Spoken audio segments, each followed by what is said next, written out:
series of two terrorist attacks by Iran-backed Hezbollah, the 1994 bombing of the Amir Jewish Community Center in Buenos Aires, Argentina, and the 2012 suicide bomb targeting Israeli tourists in Bulgaria. We continue to exert maximum pressure on Tehran and call on all responsible nations to join us in that. Now to the events of the day. Yesterday, President Trump signed the Hong Kong Autonomy Act and announced a series of actions through a presidential executive order. As he said in May, if China treats Hong Kong as one country and a single system, so must we. General Secretary Xi Jinping made a choice to violate the Chinese Communist Party's promises to Hong Kong that were made in a UN-registered treaty. He didn't have to do that. He made that choice. We have to deal with China as it is, not as we wish it to be. Other nations are arriving at the same conclusion. Australia and Canada have suspended their extradition treaties with the territory.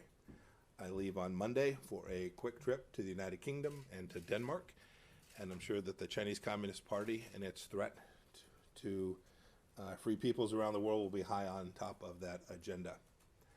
We'll certainly take time to discuss the UK's commendable decision to ban Huawei gear from its 5G networks and phase out the equipment from its existing networks. The UK joins the United States and now many other democracies in becoming clean countries, nations free of untrusted 5G vendors. In the same way, many major telecom companies like Telefonica, Telco Italia, and NTT have become clean carriers. After my London stop, I'm equally excited to meet with my counterparts from the Kingdom of Denmark. It'll be a wonderful trip. The United States has a Huawei announcement of our own today. The State Department will impose visa restrictions on certain employees of Chinese technology companies like Huawei that provide material support to regimes engaging in human rights violations and abuses globally. The last note on China. On Monday, for the first time, we made our policy on the South China Sea crystal clear. It's not China's maritime empire. If Beijing violates the international law and free nations do nothing, then history shows that the CCP will simply take more territory. That happened in the last administration. Our statement gives significant support to ASEAN leaders who have declared that the South China Sea disputes must be resolved through international law, not might makes right. What the CCP does to the Chinese people is bad enough, but the free world shouldn't tolerate Beijing's abuses as well. Moving on. Today, the Department of State is updating the public guidance for CAATSA authorities to include Nord Stream 2 and the second line of Turk Stream 2. This action puts investments or other activities that are related to these Russian energy export pipelines at risk of U.S. sanctions. It's a clear warning to companies aiding and abetting Russia's malign influence projects will not be tolerated. Get out now or risk the consequences. Let me be clear, these aren't commercial projects. They are Kremlin's key tools to exploit and expand European dependence on Russian energy supplies. Tools that undermine Ukraine by cutting off gas transiting that critical democracy, a tool that ultimately undermines transatlantic security. The United States is always ready to help our European friends meet their energy needs. Today I have with me Assistant Secretary for the Bureau of Energy Resources, Frank Fannin, who will take questions here when I'm complete with respect to this action. A second Russia-related matter. I want to express the United States' deep sadness at the reported killing yesterday of a Ukrainian military medic. We join the people of Ukraine in condemning the ongoing brutal aggression of Russia-led forces in the Donbass and pay tribute to Ukrainians killed and wounded fighting for their democracy. To Africa.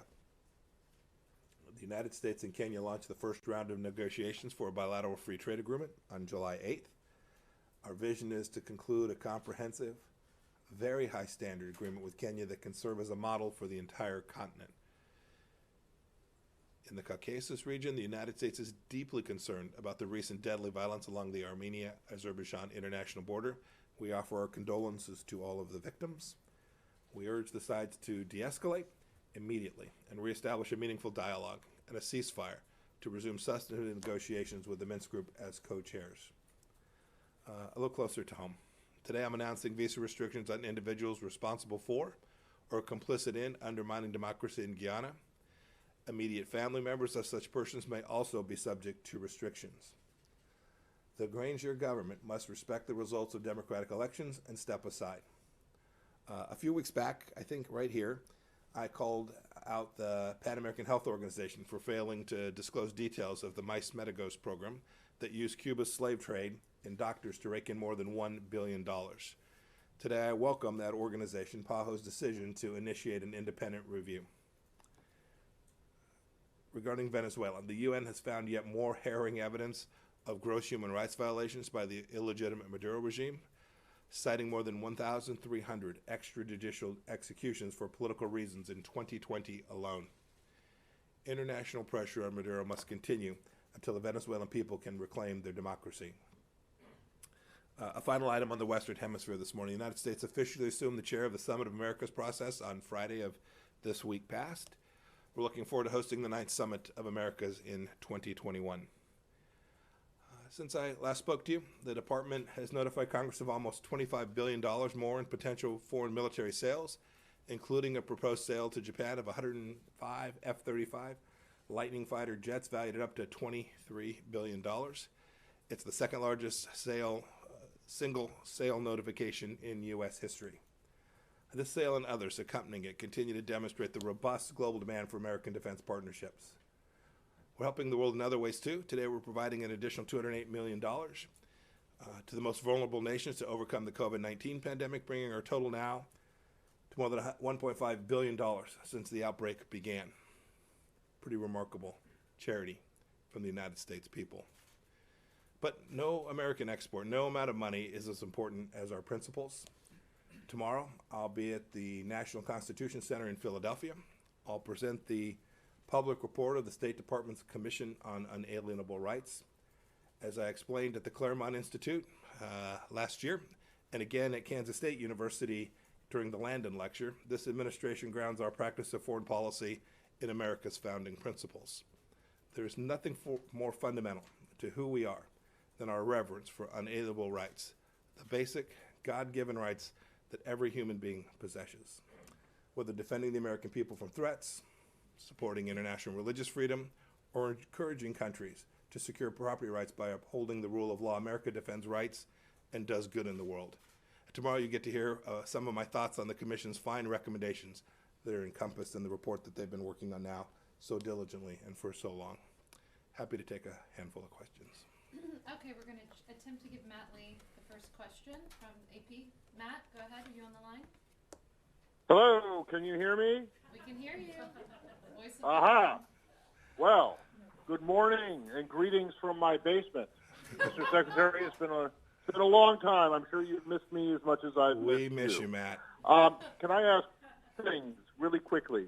One, on the Nord Stream and Turk Stream sanctions, you're saying, if I get this correctly, that any company that is involved in this, even those who had been previously grandfathered in with sanctions exemptions, are now subject to those sanctions. Is that correct, number one? And then secondly, on Iran, you guys had talked about the idea of bringing the arms embargo extension resolution to the Security Council, as early as this week.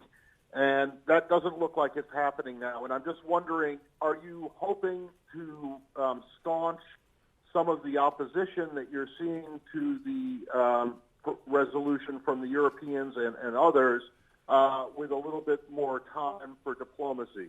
Thank you. Thank you, Matt. It's good to hear your voice. On the first one, so what State Department's action today is we're going to revise the guidance, and you'll see that. I'll let Frank Fannin talk to you about the details of its implementation, its execution, but I think we should be very clear.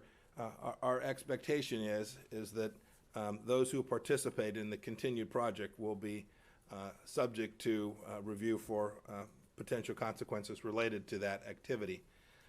As for Iran and timing, you suggested that we've delayed because of opposition. In fact, virtually everyone agrees that the arms embargo should be extended.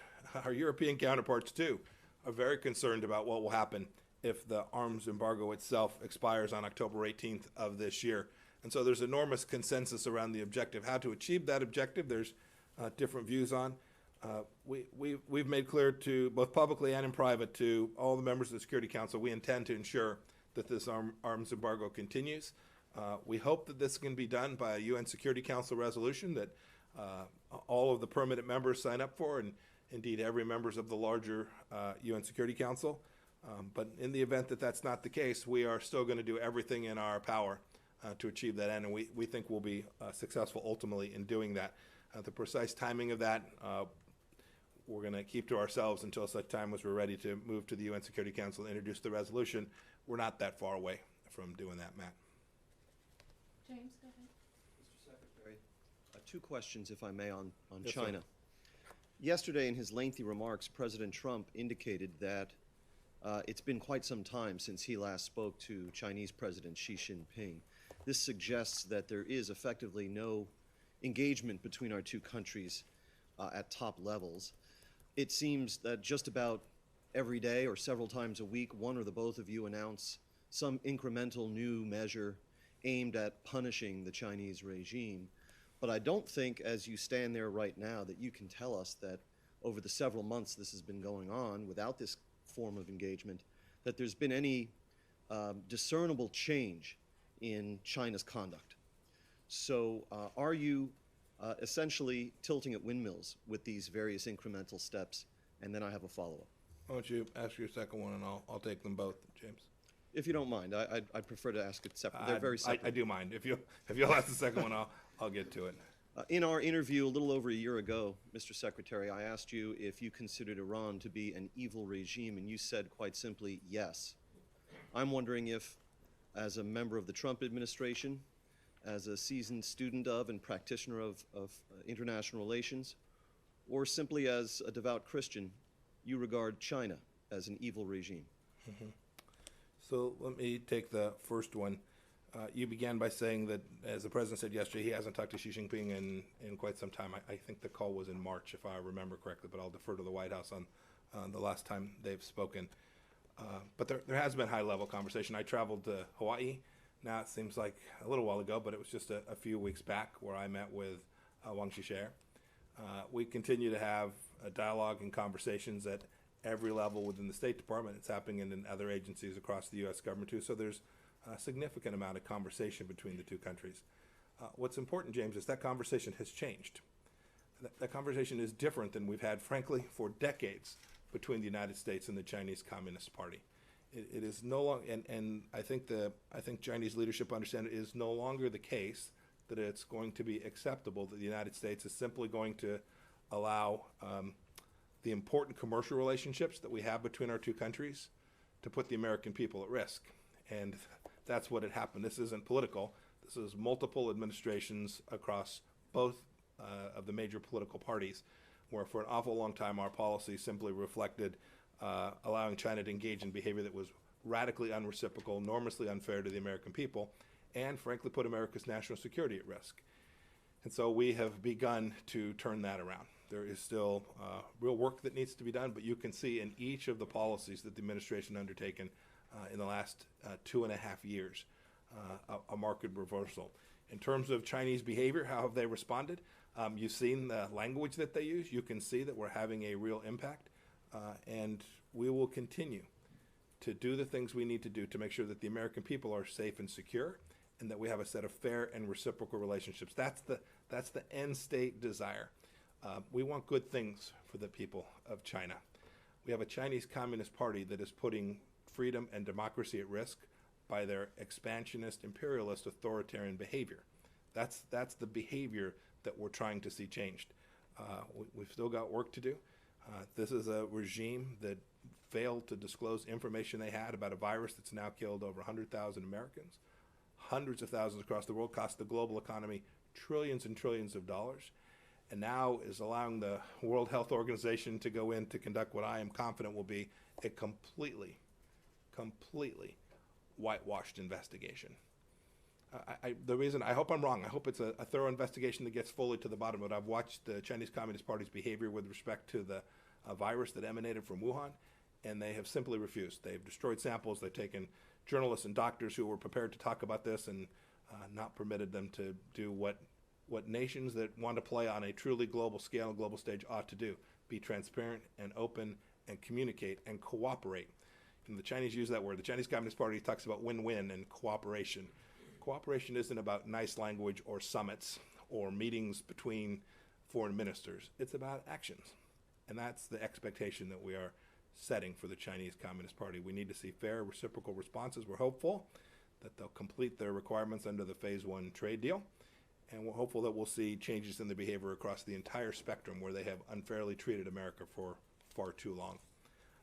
Your second question was about China and how we use language. I'll leave my comments about China precisely where I just left them. It's a simple question. Are they an evil regime? I appreciate your question. I'm going to leave my comments for today precisely where I will tell you the things that are happening on a human rights scale I've described as the stain of the century. I stand by those remarks. Nike, go ahead. Thank you, Morgan. Good morning, Mr. Secretary. How are you? I'm good, Nike. How are you today? Good. Good. Two questions, if I may. The first one is on China and Iran. The second one is on China and Taiwan. I would like to, what is your assessment of the prospective trade and military partnership between Iran and China? And how would you respond to criticism that the U.S. sanctions have further strengthened the alliance between the two countries? And separately, if I may, on Taiwan and China, what is your comment on China's threats to impose sanctions on American company Lockheed Martin over U.S. arms sale to Taiwan? What is the calculation of the State Department when it approved the arms sale to Taiwan? And should U.S. companies be punished when the U.S. government is implementing the Taiwan Relations Act? Thank you. Yeah. So your second question is easy. No, of course not. We had an American company conducting business that was consistent with American foreign policy, the policy of the arms sales that we made to Taiwan. I regret that the Chinese Communist Party chose to make that threat against Lockheed Martin. It's not the first time they've chosen to do that to an American contractor who was working on a program that was between the United States and Taiwan. So I regret that. I hope they'll reconsider that and not follow through on the remarks that were made yesterday or the day before when they made them. Your first question was about Iran and China. I mean, well, a little history is in order, right? Think about a long time ago, Persia. And the relationship, this is not brand new. But I think what you saw in the reporting there, and something we've been following, is evidence of a couple simple things. First, the need to extend the arms embargo. Right? Now we have reporting that suggests that not only when the arms embargo will expire does the Secretary of State of the United States believe that China will sell weapon systems to Iran, but the Iranians believe that China will sell systems to Iran. And indeed, they have been working on it, waiting for this day, waiting for midnight on October 18th for this arms embargo to expire. I think Europeans should stare at that and realize that the risk of this is real, and that the work between Iran and the Chinese Communist Party may well commence rapidly and robustly on October 19th if we're not successful at extending the UN arms embargo. As for the larger picture, we have a set of sanctions related to any company or country that engages in activity with Iran. The sanctions are clear. We have been unambiguous about enforcing them against our companies from allies, countries from all across the world. We would certainly do that with respect to activity between Iran and China as well. Sarah, go ahead. Good morning, Mr. Secretary. Two questions, if I may. First on... Yes, that seems to be the rule today, yeah. so yes. From Channel 4 News in the UK, I know you've commended the UK's decision on Huawei. The decision is very much based on US sanctions, and the policy may change if the US sanctions change. Mm-hmm. Is there any idea for a review on those sanctions? And secondly, with the coronavirus, of course, there's been restrictions on visas for UK citizens entering the US. Both governments pride themselves on a very special relationship. Is there any notice of those restrictions being relieved? I hope so. We are working closely not only with the United Kingdom, but with countries all across the Schengen zone and across Europe more broadly, and indeed countries in Asia as well, to do our best to get the science and health right, to get international travel back open. It's a complicated process. Each country's got a set of different conditions, and as you can see in many countries, even regionally, they have different conditions on the ground. We're trying to get that right, and we certainly hope that we can get this going with the United Kingdom just as quickly as possible. I had an update, I think it was 2 days ago now. We're getting closer to a common set of understandings about how we'll do that. Not only that we'll do it, but the procedures that we would use so that we could execute that safely. Your first question was the British decision with respect to Huawei yesterday. We were happy about it. Faster is always better to get this equipment out of their system. It's a security risk. This isn't about commercial interests. This is about protecting the information, in this case, of the United Kingdom's people. You suggested they did this because of U.S. sanctions. I don't actually think that's true. I actually think they did this because their security teams came to same conclusion that ours have, is that you can't protect this information. This information that transits across these untrusted networks that are of Chinese origin will almost certainly end up in the hands of the Chinese Communist Party. And so I think they did this for the right reasons. I think they did this to protect and preserve and secure the freedoms of the people of the United Kingdom. And I'm confident they'll continue in that policy. I think Prime Minister Johnson got complete right end of the stick on this one. I'm pleased to see that, and I'm pleased to see this is happening all across the world. The tide is turning. I remember questions from you all a year and a half ago that said, oh my goodness, it's just the United States. I think the work that's been done and the work that we've enabled to be done all across the world is now making clear to everyone, and that there is a real security risk. Now every nation is simply asking the question, how do you do it? What are the commercial impacts? How quickly can you move in that direction?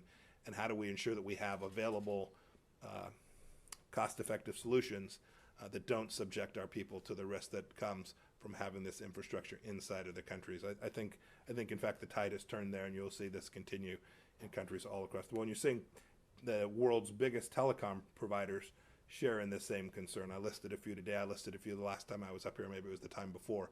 You're seeing private telco providers understand the risk that their companies bear from putting these untrusted vendors in their networks as well. Michelle, go ahead. Thank you, Mr. Secretary. I have two questions too. You were disappointed by Turkish decision to turn Hagia Sophia back into a mosque. Are you considering any sanctions on Turkey? And on Lebanon, news reports say that Hezbollah and the government are waiting for the U.S. presidential elections outcome to decide what to do. Do you have any advice for them? So with respect to Hagia Sophia, we were disappointed. We regret the decision that the Turkish government made. I don't have anything else to add to that. As for Lebanon, I just don't have anything else to add this morning. As for Lebanon, the Lebanese people have a simple set of demands. It's really very straightforward. They don't want corruption. They want a government that's responsive to the people. They want a government that is not subject to influence from designated terrorist group Hezbollah. They want what people all across the world want. That's what they're in the streets marching and asking for. They want basic economic activity restored. They want taxes to be collected in a fair way. These are the things that the people of Lebanon are demanding. They should continue to demand them. And when a government shows up that will do that well and do that right, I am very confident that countries from all across the world and the IMF will show up to provide them with the financing they need to execute a reform plan that is worthy of the people of Lebanon. And I think that'll happen whether in this administration or the next one. I think the United States position here has been pretty clear and is bipartisan. Thank you. Go ahead. Yes. Thanks, Mark. Mr. Secretary? Yes, sir. Just one question. With two parts, right? No, and what should we infer from your statement on the South China Sea? I mean, the fait accompli that China has created in the South China Sea, they remain in place. They remain fait accompli. The fishing fleet, the maritime militia, they continue to operate in what is considered disputed. What are your expectations? What should we infer are your expectations of China following this, strengthened U.S. position? Yeah. So after extensive legal review, the State Department for the first time made clear what we believe the law reflects. This is how the United States operates all across the world. And so we set down very clearly the markers that says these are the legal requirements. So we will then go use the tools that we have available, and we will support countries all across the world who recognize that China has violated their legal territorial claims as well, or maritime claims as well. And we'll go provide them the assistance we can, whether that's in multilateral bodies, or whether that's in ASEAN, whether that's through legal responses. We'll use all the tools we can. You use the term fait accompli. I think things have shifted dramatically in the region. I think you're seeing countries all throughout Asia, and indeed in Southeast Asia and in the Pacific, recognizing that the United States is prepared to do the things necessary to assist them in protecting their valid legal claims.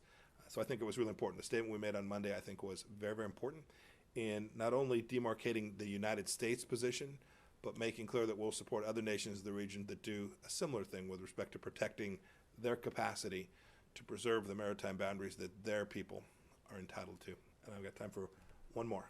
Ebony, go ahead. Secretary, two questions, if you'll indulge me. Yes, ma'am. You spoke earlier about how much the U.S. relationship with China has changed over the last few decades.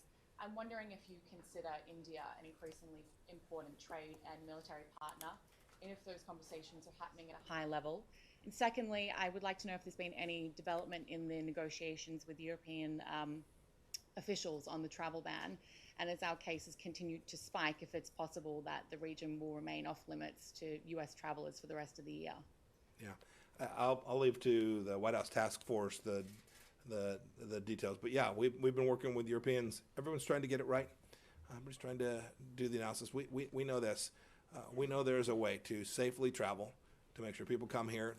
We don't create risk for them when Americans travel to their country, and they don't create increased risk when they travel here. We know there's a way to achieve that, and we're going to do it. We're going to do it as quickly as possible. Your first question was about India. And you started with the predicate of our relationship with China has changed. I think it's worth noting the reason for that change is the Chinese Communist Party's behavior. That's important. I listened to some of the narrative that flows out of China, some of the disinformation, and people use language like tit for tat. These aren't tit for tat exchanges. This is America standing up for its own people, and the world now coming to understand the threat that the Chinese Communist Party. So to the extent there's been a change in relationship, it is a direct result of the behavior of the Chinese Communist Party. And so when that stops, we'll do that. India's been a great partner. I'm going to speak to the U.S.-India Business Council here in a couple of hours, I think, or maybe it's this afternoon now. They're an important partner of ours. I have a great relationship with my foreign minister counterpart. We talk frequently about a broad range of issues. We talked about the conflict they had along their border with China. We've talked about the risk that emanates to China from Chinese telecommunications infrastructure there. You saw the decision they made to ban several dozen Chinese software firms from operating inside of their country on the phones of people operating inside of India. I think the whole world is coalescing around the challenge that we face, and the democracies, the free nations of the world, will push back on these challenges together. I'm very confident of that. Thanks, everybody. Thanks for joining me today. Frank, go ahead. Frank's going to answer some questions for you on the revised language to our CATSA guidance. Thanks, everybody.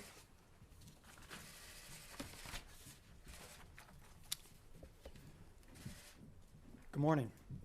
Thank you to Secretary Pompeo for his leadership on this important issue.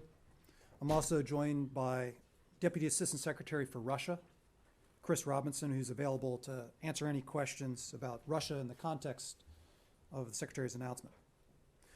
As the Secretary indicated, the Department of State is taking new action against Russia, against the Kremlin, to demonstrate our continuing opposition to its Nord Stream 2 pipeline and others like it.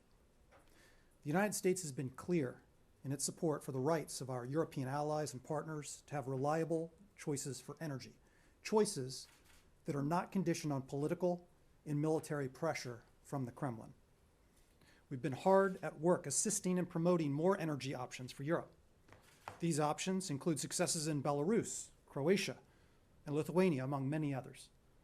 In contrast, the Kremlin has continued to push Nord Stream 2 in its effort to exploit and expand European dependence on Russian energy. Ukraine's energy infrastructure serves as a deterrent to Russian aggression, yet the Kremlin now seeks to undermine Ukraine by making that infrastructure obsolete. The action Secretary Pompeo announced today is intended to counter Russian malign influence. Our action sends a clear signal about this administration's determination to use the tools we have. We aim to support transatlantic energy security goals. The administration's deep and long-standing concerns are shared by a strong bipartisan majority in Congress. That includes concerns about Nord Stream 2 and the second line of Turk Stream, another Kremlin-backed pipeline project in southern Europe. The Department of State is issuing updated public guidance for Section 232 of CATSA, the Countering America's Adversaries Through Sanctions Act, in order to expand implementation of the act. This includes investments or other activities related to a broader scope of Russian energy export pipelines for Nord Stream 2, as well as the second line of Turk Stream. We know Russia's Gazprom is attempting to protect its decades-long near monopoly for supplying gas to Europe. Today's update to CATSA goes a long way to buttress our overall diplomatic approach. We're working with our European allies and partners on projects that diversify rather than limit their options. Our ultimate goal is to enhance transatlantic energy security by way of expanded energy suppliers, routes, and types of fuel, including investments in renewables and nuclear energy. Thank you, and with that, I'm happy to take a few questions. Let's try the phone line again when it's tested out. Do we have Will Malden from the Wall Street Journal? Will? No? Okay. What about Lara Jakes, New York Times? Our phone line died? Okay. Yeah, I called them both. Not working. Okay. Nick, go ahead. Good to see you. On the Nord Stream sanctions, you just mentioned that you want to give European allies more choice for energy security, but it sounds a little like if they make the wrong choice, in other words, continue with Nord Stream 2, that you're going to threaten sanctions against them. That doesn't seem like much of a choice. Well, in terms of the choices, we've been hard at work at helping the diversification efforts in Europe. The Secretary spoke to a few of these, referenced some of these. I mean, Belarus, for example, has expanded its suppliers of crude oil beyond Russia. Lithuania has an LNG import vessel that brings gas from Norway, among other sources. Poland is expanding LNG terminals and considering floating LNG and sourcing through Norway as well. Many other European countries, Ukraine, Greece, Bulgaria, Serbia, Croatia, Italy, and Romania, are further diversifying their ways away from European energy. So our work is longstanding in terms of the diversification objectives. We're very pleased by the trend line and continue to see that through. But just to be clear, if Germany does proceed, or German companies do proceed with partnership with Russia on Nord Stream, they will face U.S. sanctions under CATSA, is that right? We've been clear for 2 years now that any parties involved in the Russian natural gas export pipeline business faces sanctions risk. We've been clear about that. Continuing on, what has changed is the continued escalation on the part of the Kremlin on this, and this is a direct response to that in terms of that guidance change. Okay, for our next question, let's try the phone lines once again. And could we try the line of Connor Finnegan? You probably just answered all the questions. Okay, so we'll keep it in the room here. Let's go to Hallie in the back. Thank you. I actually have a question for Chris, if that's okay. So I'm just wondering, broadly speaking, how you would characterize U.S.-Russia relations at this moment in time. And yesterday, on a phone call between Secretary Pompeo and Foreign Minister Lavrov, they discussed a possible P5 meeting in the near future. I'm wondering if you can provide any more details and why it would be a good idea for President Trump and President Putin to meet at this moment in time. Sure. So I don't have anything specific on the P5, but I do think it speaks to the broader effort. And that is, and the president's been clear, it would be in our interest to have better relations with Russia. We have a range of dialogues with the Russian government across a range of different issues. But for that dialogue to improve and for the relationship to improve, Russia needs to end its aggression, whether it's in Ukraine or whether it's interference in our internal affairs or the affairs and the elections of our friends and allies.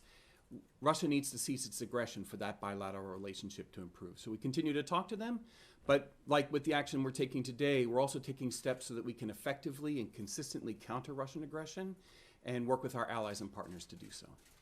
And has there been any progress in U.S.-Russia relations, would you say, over the past year? In some ways, there has been. We've begun discussions on arms control and strategic stability, as you've been briefed on in the past. We have resumed a U.S.-Russia counterterrorism dialogue in order to protect our national interests. We've had very frank conversations about where we disagree, whether it's interference in our affairs, Russia's own treatment of its own citizens. We have a very frank conversation about that because we have the dialogue channels.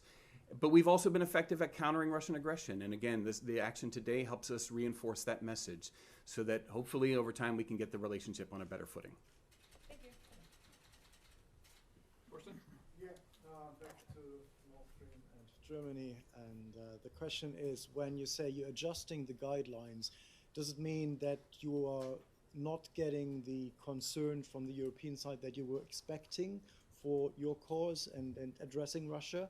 And if so, why not? Not quite sure I understand the question. So when you talk to your European partners, Yeah. and you're saying now you have to adjust the issue of Nord Stream with the new sanctions in broader Yes. way, is it that when you talk to your European partners, Germany, France, etc., is it that you don't get the same level of concern about Russia that you have, and if so, why? We see a growing concern in Europe for Russia's ability to use energy for malign purposes. But in terms of the specific countries, why don't I ask Chris to comment? Sure. I think you see a growing majority of countries that are concerned about Nord Stream 2 and the impact it would have on European energy security, or, as Frank laid out, enabling Russian aggression. And so we are adding our voice to those European voices today that are concerned about Russian aggression, and how do we effectively counter that. The tools that we have made available today help reinforce that message. Christina? Sorry, my question is also for Chris, but I do appreciate you being here. It is nice to see you, and we do still love you. In the Lavrov call yesterday, I'm wondering if the topic of Russian bounties in Afghanistan came up and if that was discussed. I can't get into all of our discussions. I think the Secretary's been very clear that we have a frank conversation with Russia with regard to Afghanistan. We have taken steps to address all threats, and we will continue to do so, whether it's from Russia or Iran or any other actor. We will take the steps necessary. But I think, sort of pivoting back to what we're talking about today, we are consistent about pushing back against Russian aggression. That's what we're doing today with our steps with regard to expanding CAATSA authorities to protect European energy security. And we will be and have been consistent in pushing back on Russian aggression wherever we find it. You can't say if that specific issue was addressed. Again, I don't have anything to address on that conversation, but the Secretary's been very clear about Russia and Afghanistan. All right, let's take one last swipe at going to the phone lines. And let's try Will Malden from Wall Street Journal.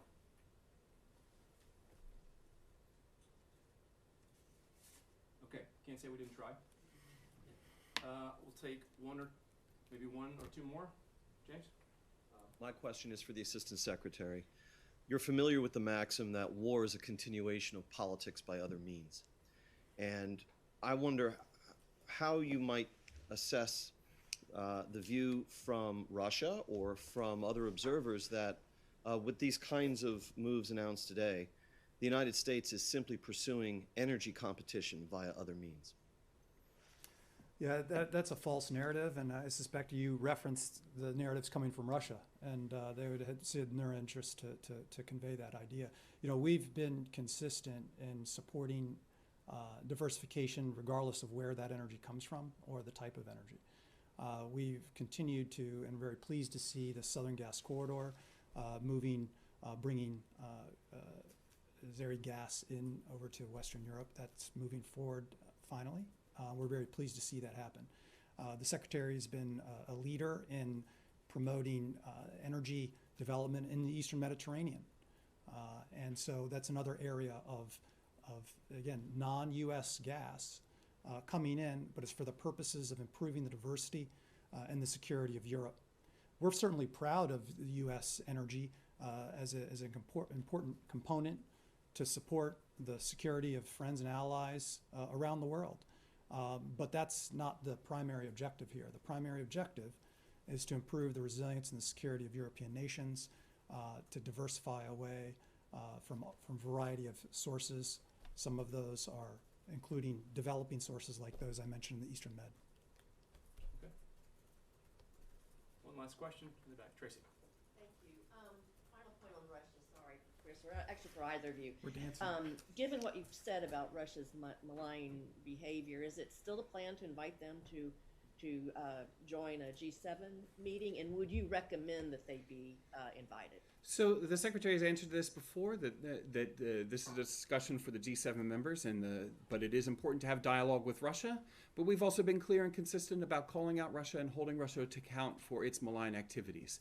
And so those two elements of our bilateral relationship will continue, and we will continue to do that in partnership with our G7 partners and with all of our NATO and European allies and partners. All right. Thank you. Thanks.